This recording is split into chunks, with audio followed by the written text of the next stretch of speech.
मित्रों नमस्कार। हजारों की संख्या में रेजिडेंट वेलफेयर सोसाइटीज के मस्तिष्क में प्रश्न है कि अपार्टमेंट के रखरखाव पर जीएसटी लगेगा या नहीं। आइए जानते हैं इस वीडियो में।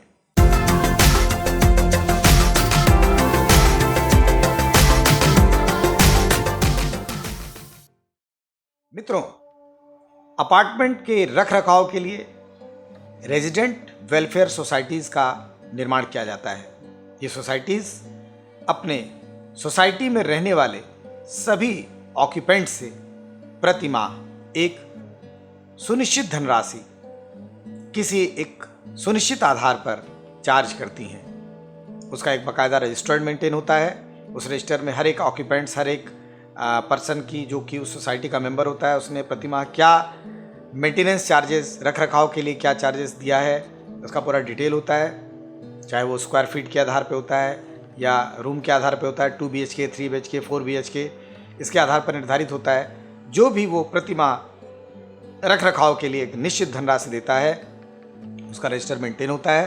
साथ ही जो रेजिडेंट वेलफेयर सोसाइटी है, उसे पूरी सोसाइटी का लाइटिंग, पानी की व्यवस्था, जनरेटर की व्यवस्था, लिफ्ट का मेंटेनेंस, सफाई, साज सज्जा, टूट फूट मरम्मत, गेट पर चौकीदार आदि की व्यवस्था करनी पड़ती है।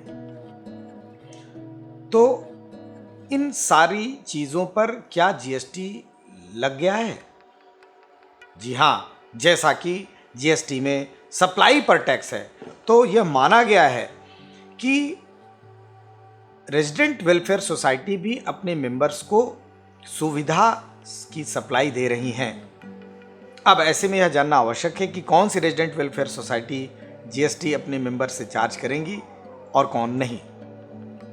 तो मैं पहले तो ये बता दूं कि अगर रेजिडेंट वेलफेयर सोसाइटी की सालाना कलेक्शन 20 लाख रुपए से ज़्यादा है तो उसे जीएसटी नंबर लेना पड़ेगा।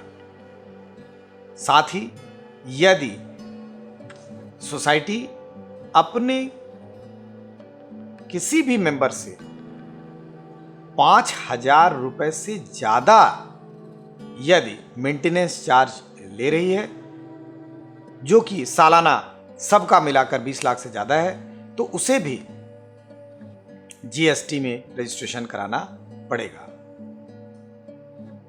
मतलब ये कि यदि सोसाइटी में रहने वाले प्रत्येक मेंबर 5,000 रुपए से कम प्रति माह रख रखाव के लिए पेमेंट करते हैं और कुल मिलाकर रेजिडेंट वेलफेयर सोसाइटी की कलेक्शन 20 लाख रुपए से यदि कम है, तो ऐसे में ऐसी रेजिडेंट वेलफेयर सोसाइटी को जीएसटी में रजिस्ट्रेशन कराने की आवश्यकता नहीं है और ना ही अपने रेजिडेंट से उन्हें जीएसटी चार्ज करना है।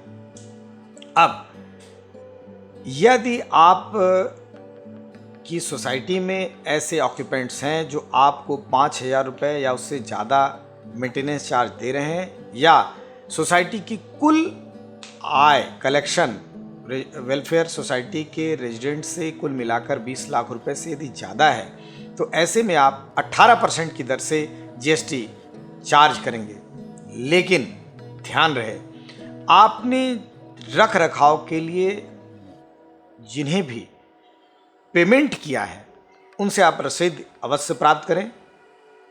उनकी रसीद पर जैसे नल की मरम्मत के लिए प्लम्बर का बिल, राजगीर की सर्विसेज के लिए राजगीर का बिल, या आप कह सकते हैं कारपेंटर के केस में कारपेंटर का बिल, राजगीर के केस में राजगीर का बिल, नल के केस में प्लम्बर का बिल, जनरेटर के रखरखाव से संबंध में जनरेटर एजेंसी का बिल या जनरेटर का बिल, उस पर भरने वाला जो भी उस पर उसके मरम्मत पे जो भी खर्च आता हो, लिफ्ट के मेंटेनेंस पे लगने वाला खर्च उसका बिल, वाइट वॉशिंग पर लगने वाला लेबर, मटेरियल, ओवरहेड्स और उसका बिल, टूट फूट मरम्मत इससे संबंधित, और साथ ही जो पूरे सोसाइटी की सुरक्षा के लिए आपने जो सुरक्षा के प्रबंधन के लिए जो आपने वहाँ पे टीम या वर्कफोर्स लगाई हुई है, जो सैनिक लगाए हुए हैं या जो गार्ड्स लगाए हुए हैं, उनको जिस एजेंसी से लिया है उनका बिल, सोसाइटी का जो आप ऑडिट करा रहे हैं उसके लिए जो ऑडिटर का आपको मिला है वो, बिजली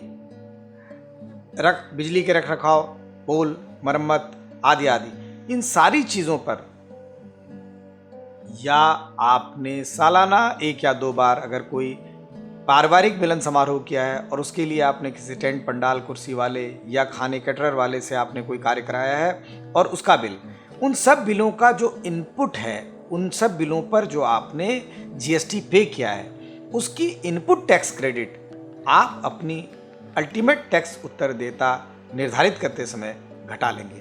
तो रेजिडेंट वेलफेयर सोसाइटीज़, ऐसी रेजिडेंट वेलफेयर सोसाइटीज़ जो कि जीएसटी के दायरे में आती हैं, उनसे मैं अनुरोध करूंगा कि वो अपने यहाँ सारे बिल्स जिन पे कि वो जीएसटी का पेमेंट करते हैं उनको मेंटेन करके रखें, उसका रजिस्टर मेंटेन करके रखें और उस पर जो भी आपने इनपुट टैक्स पे किया है उसकी क्रेडिट आप अपने अल्टीमेट टैक्स लायबिलिटी में एडजस्ट करना ना भूलें। इससे 2 फायदा होगा। एक कि आप अपने ऑक्यूपेंट से जो 18% टैक्स चार्ज कर रहे हैं वो कहीं घट के कम हो जाएगा और दूसरा आपकी कर देयता, शुद्ध कर देयता बहुत ही कम होगी।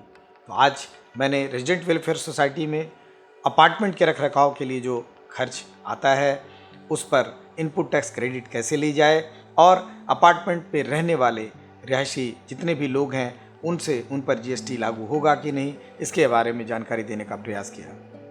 अनवरत ऐसे ही आप हमारे वीडियोस को देखते रहिए। यदि हमारे चैनल को अभी अपने आप में सब्सक्राइब नहीं किया तो सब्सक्राइब करना ना भूलें।